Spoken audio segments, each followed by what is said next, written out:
Assalamualaikum warahmatullahi wabarakatuh. Perkenalkan, nama saya Rahmawati dengan NIM F1D1211072. Saya berasal dari jurusan Biologi Fakultas Matematika dan Ilmu Pengetahuan Alam. Baik, saya akan melakukan praktikum biologi, yaitu menjelaskan materi tentang fotosintesis dan respirasi. Oke, baik. Pertama, saya akan menjelaskan pengertian fotosintesis dan respirasi. Fotosintesis adalah suatu proses atau pembentukan makanan yang dilakukan oleh tumbuhan, terutama tumbuhan yang mengandung zat hijau daun, yaitu klorofil, dengan bantuan energi cahaya matahari. Selanjutnya, respirasi. Respirasi adalah proses oksidasi senyawa organik yang terjadi di dalam sel yang dapat dilakukan baik secara aerob maupun anaerob.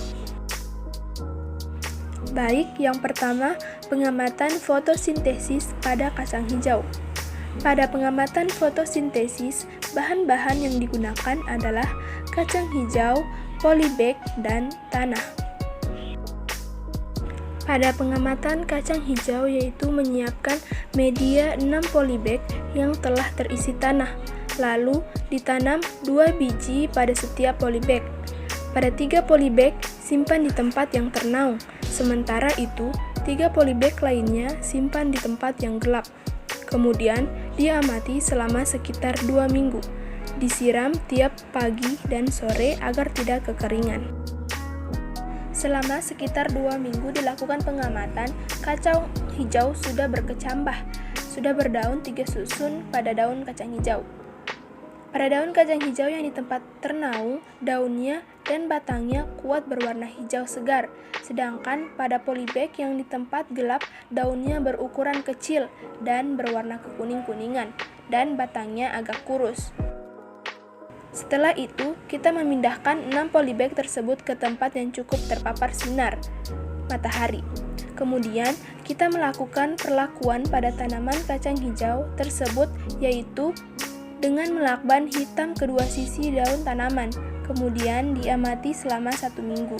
Setelah 1 minggu perlakuan, dari daun yang dilakban dan yang tidak dilakban memiliki perbedaan, yaitu pada daun yang tidak dilakban berwarna hijau dan segar, sementara itu pada daun yang dilakban warnanya kekuning-kuningan. Hal ini dikarenakan pada daun yang dilakban tidak adanya fotosintesis dan zat hijau daun yang baik. Jadi, dari hasil pengamatan yang dilakukan, dapat disimpulkan bahwa fotosintesis terjadi bila adanya cahaya dan pigmen hijau klorofil yang terdapat dalam kloroplas. Pada daun yang tidak mengalami fotosintesis terjadi karena tidak adanya cahaya yang masuk pada daun atau tidak adanya zat hijau daun.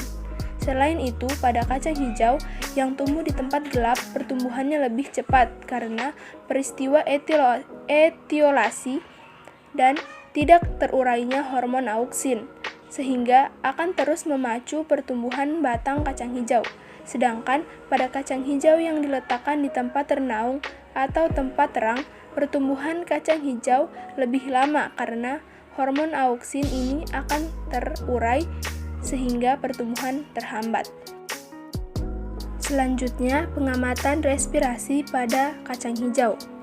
Pada pengamatan respirasi, bahan-bahan yang digunakan adalah kacang hijau, kapas, dan gelas plastik. Pertama-tama, mengambil 20 biji kacang hijau, lalu direndam selama 6 jam.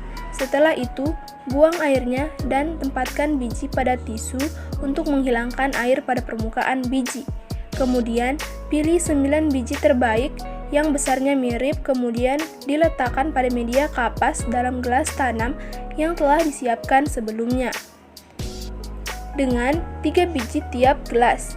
Basahi kapasnya tapi tidak tergenang, lalu tutup dengan kain gelap atau bisa juga ditempatkan di tempat yang gelap.